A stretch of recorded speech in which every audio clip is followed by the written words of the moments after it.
Will you no longer take your children back to the UK? The question hung in the air, brittle and expectant, and the answer came haltingly, wrapped in pauses and swallowed disappointment. I think it's probably too soon to tell and too soon to say, but obviously pretty gutted about the decision. We thought it was going to go our way. A sentence that tried and failed to sound measured, because beneath it sat shock, loss, and the quiet collapse of a hope that had been carefully nursed and never spoken aloud. You may fool the press, you may fool the public, but you do not fool the crown, not forever. Those were the words that followed the next morning, delivered not by an anonymous source or a palace briefing, but in a rare, deliberate public statement issued by Princess Anne from the Balmoral estate itself. The setting was austere and deliberate, the air sharp, the sky pale, the tone colder than Highland frost, and the message unmistakably edged with finality. As the world was still digesting Prince Harry's emotional and unexpected reappearance in Geneva the day before, Anne offered no balm, no familial softness, no nod to shared blood. Instead, she reached for an old parable, the shepherd boy who cried wolf, and likened her nephew's latest attempt at reconciliation to the final. Desperate cries of someone who had exhausted every reserve of trust. We all heard the alarm bells, Anne said, repeating the phrase as if to drive it into stone, and when no wolves came, we stopped listening. I fear this latest cry is too late, even if it is real. The weight of that statement did not merely ripple. It settled, heavy and immovable, across Britain, because this was not just personal disappointment dressed as metaphor. It was institutional dismissal spoken aloud. For Prince Harry, whose quiet return to the UK earlier in the month had carried with it unspoken hopes of forgiveness, of a door left ajar rather than slammed shut. It marked a brutal public severing of what remained of his ties to the House of Windsor.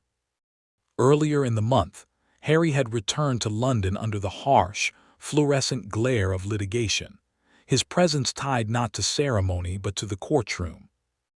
As he pursued his lawsuit against Associated Newspapers Limited, publisher of the Daily Mail.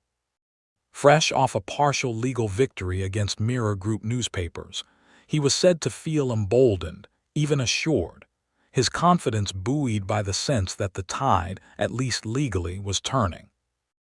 A source close to his legal team claimed he believed this trial would vindicate his claims, publicly humiliate the tabloids, and perhaps, in a more symbolic sense, prise open doors to the royal fold that had long seemed welded shut. He saw it as a turning point, one insider said, not just in the courtroom but with his family. In private, Harry had submitted a formal request to meet Prince William and Princess Catherine in the days leading up to his arrival, proposing a face-to-face meeting in either London or Windsor. Away from cameras, away from aides, an appeal framed as brother to brother, family to family. But the Prince and Princess of Wales had other plans.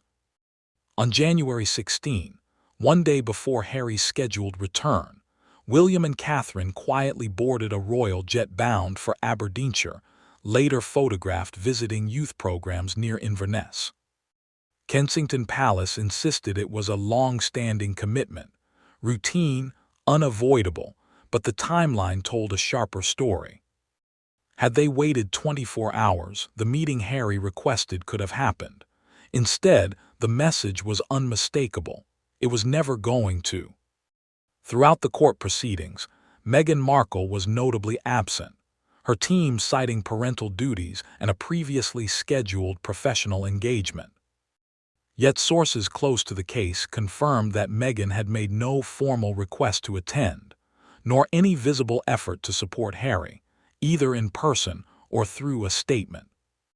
More telling still, on January 20, she was photographed attending a closed-door wellness summit in Palo Alto, accompanied by representatives from several international venture funds.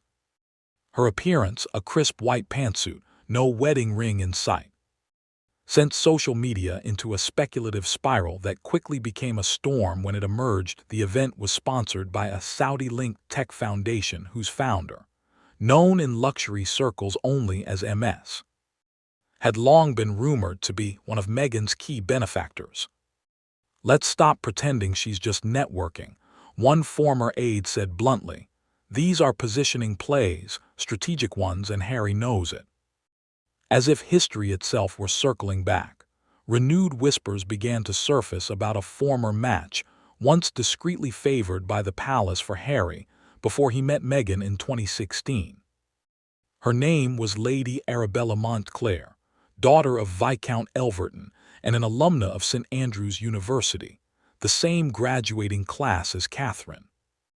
Now 32, Arabella had once been described within royal circles as an English garden rose, intelligent, gentle, fiercely private, with a love of horses, military tradition, and environmental work. A close friend of Zara Tyndall, she reportedly met Harry in 2013 at a royal charity polo event in Cirencester, the two keeping sporadic contact over the years.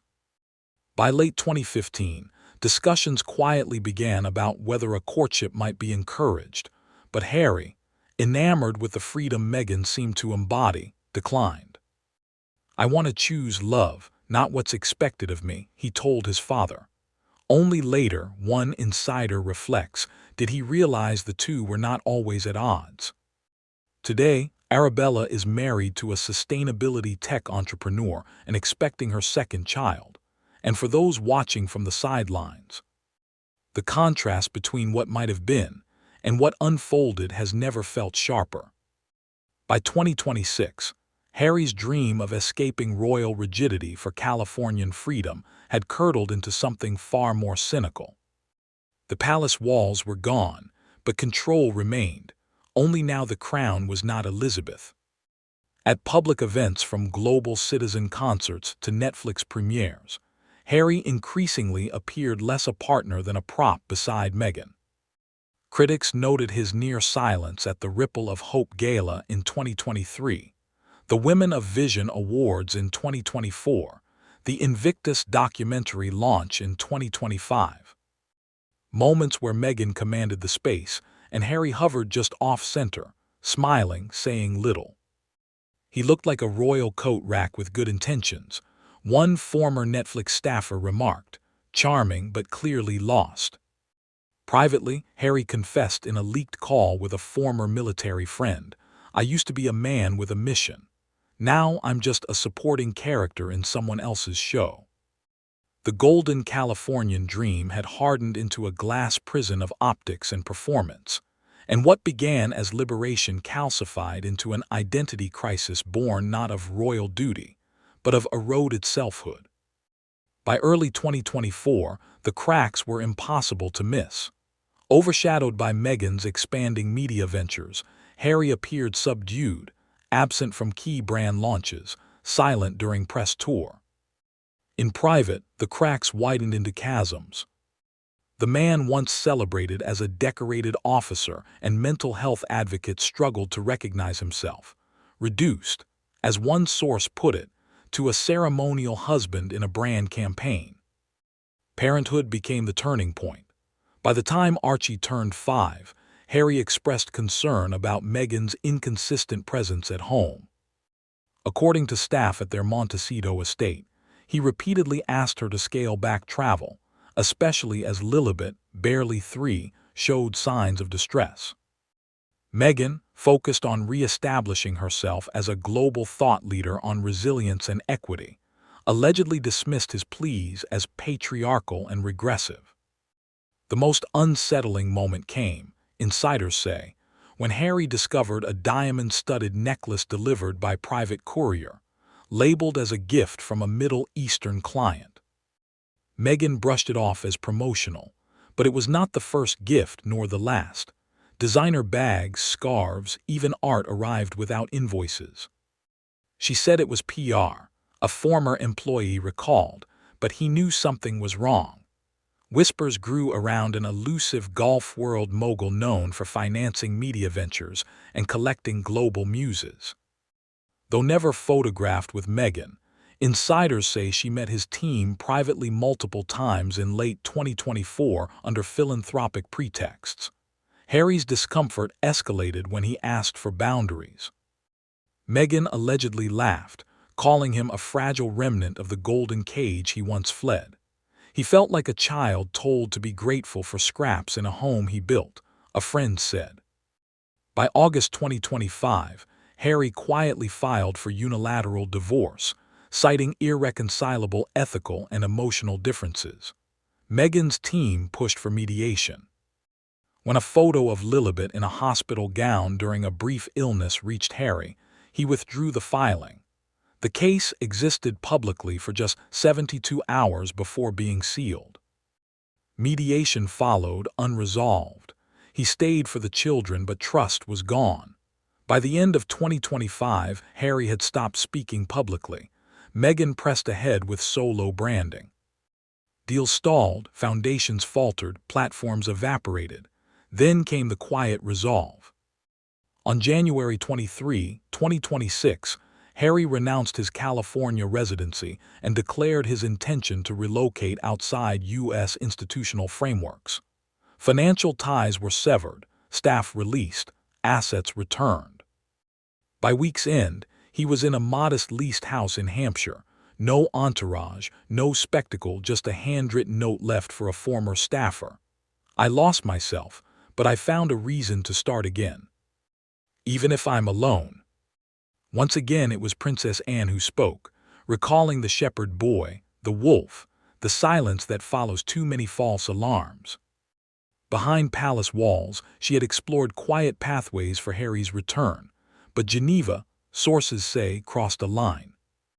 On January 22, Harry stood in Geneva, hands shaking, and apologized to his father, his brother, the institution he fled. Then he revealed allegations that would freeze any chance of return. The palace did not respond. It did not need to. The future of the monarchy, now firmly in William and Catherine's hands, was oriented toward preservation, not reconciliation. In Hampshire, Harry now walks alone, no longer duke nor exile, just a father haunted by two small faces and an impossible choice. Fight and risk another war, or walk away and be branded absent. He cannot sleep unless he hears Lilibet's laugh, a friend says, yet fears that staying close means losing himself entirely.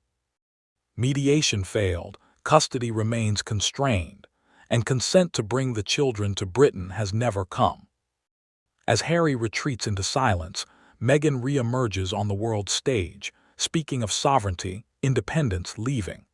"Love means loyalty," she said, "but sometimes love means leaving." And somewhere between those two definitions, a family fractured beyond repair continues to unravel, not with a bang, but with a long, echoing quiet.